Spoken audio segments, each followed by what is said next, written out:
میرے یوٹیوب دوستو السلام علیکم۔ جو لوگ غزل اور مطلع کے بارے میں سمجھنا چاہتے ہیں وہ اس ویڈیو کو آخر تک دیکھیں۔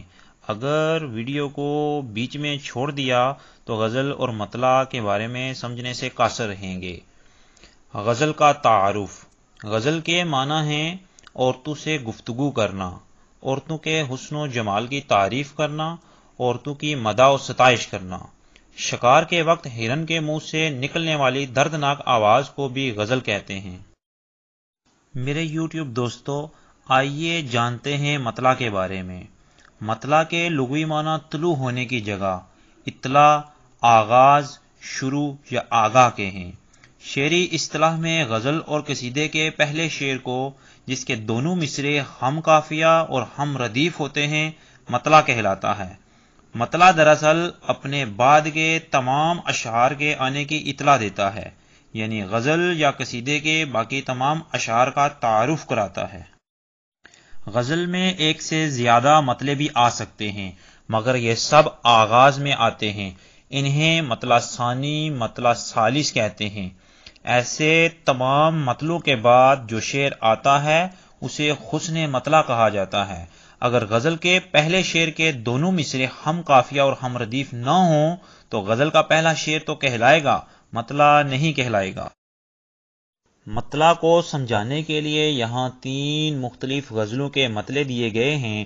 یہ مثالیں دیکھیں اور غور سے سنیں۔ اس سے پہلے ویڈیو کو لائک کر لیں۔ اگر آپ اردو چینل AJK پر نئے ہیں یا آپ نے چینل سبسکرائب نہیں کیا، آپ ویڈیو میں نیچے دائیں جانب سبسکرائب بٹن کو دبائیں، ساتھ بیل آئیکن آئے گا اس کو بھی دبائیں، ساتھ آل پر بھی دبا دیں اور میرے یوٹیوب دوست بن جائیں۔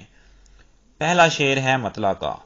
پھرے رہ سے وہ یہاں آتے آتے، پھرے رہ سے وہ یہاں آتے آتے، اجل مر رہی تو کہاں آتے آتے۔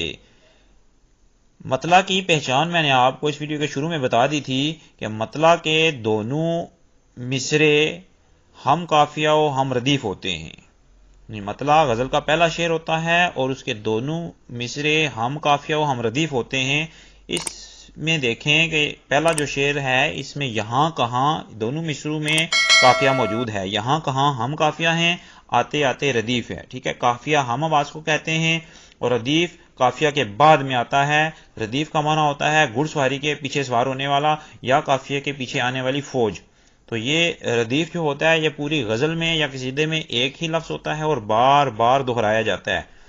قافیہ اور ردیف غزل یا قصیدے کے پہلے شعر میں، جسے مطلع کہتے ہیں، ان دونوں مصروں میں ہوتے ہیں۔ اس کے بعد کے تمام اشعار کے صرف دوسرے مصرے میں قافیہ اور ردیف موجود ہوتی ہے، لیکن مطلع کے مطابق۔ اس سے مراد یہ ہے مطلع میں جو قافیے استعمال ہوئے ہیں اس قافیے کے مطابق ہی نیچے کے تمام اشعار میں دوسرے مصرے میں قافیہ ملایا جاتا ہے، اور ردیف جو مطلع کے دونوں مصروں میں استعمال ہوتا ہے وہ باقی کے بعد کے اشعار کے دوسرے مصرے میں وہی ردیف استعمال ہوتا ہے۔ یعنی پہلا جو آپ کے پاس مطلع ہے اس غزل کے باقی تمام اشعار میں آتے آتے دوسرے مصرے میں موجود ہے۔ یہاں صرف آپ کو مطلب سمجھانا مقصود تھا تو میں نے سارے اشعار نہیں لیے بلکہ صرف 3 مختلف غزلوں کے مطلع لیے ہیں۔ مندرجہ بالا شعر کے دونوں مصرے ہم قافیہ و ہم ردیف ہیں، یہ بات تو ثابت ہے۔ دوسرا شعر، اثر اس کو ذرا نہیں ہوتا، رنج راحت فضا نہیں ہوتا۔ اس میں دیکھیں ذرا اور فضا یہ قافیے ہیں۔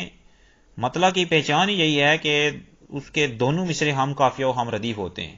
باقی کے تمام اشعار جو ہیں وہ اس کے دونوں مصرے ہم قافیہ و ہم ردیف نہیں ہوتے، صرف دوسرا مصرع، شعر کا دوسرا مصرع ہم قافیہ و ردیف ہوتا ہے، وہ بھی مطلع کے مطابق۔ تو یہاں پر دیکھیں، اثر اس کو ذرا نہیں ہوتا، رنج راحت فضا نہیں ہوتا۔ اس میں دونوں مصرے میں ذرا اور فضا کی آواز ایک جیسی ہے، یہ ہم قافیہ ہیں، نہیں ہوتا نہیں ہوتا یہ ردیف ہے۔ مندرجہ بالا شعر کے دونوں مصرے ہم قافیہ و ہم ردیف ہیں۔ تیسرا شعر، گل کو ہوتا صبا قرار اے کاش، گل کو ہوتا صبا قرار اے کاش، رہتی ایک آدھ دن بہار اے کاش۔ مندرجہ بالا شعر کے دونوں مصرے ہم قافیہ و ہم ردیف ہیں۔ اس میں قرار اور بہار ہم قافیہ ہیں، اے کاش ردیف ہے۔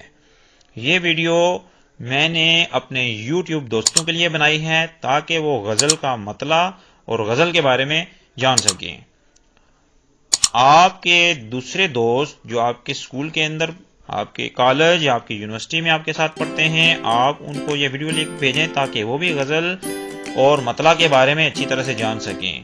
اگر آپ کے کوئی اسکول کے علاوہ، کالج یونیورسٹی کے علاوہ کسی دوسرے کالج، یونیورسٹی یا دوسرے اسکول میں پڑھنے والے طلبہ ہیں، آپ یہ ویڈیو لنک ان کو بھی بھیجیں۔ آپ کے بہن بھائیوں میں، آپ کے رشتہ داروں میں جو لوگ NTS اور PSC کی تیاری کر رہے ہیں یا تیاری کرنا چاہتے ہیں، ان کو یہ ویڈیو لنک ضرور بھیجیں تاکہ ان کی معلومات میں اضافہ ہو سکے۔ اللہ حافظ۔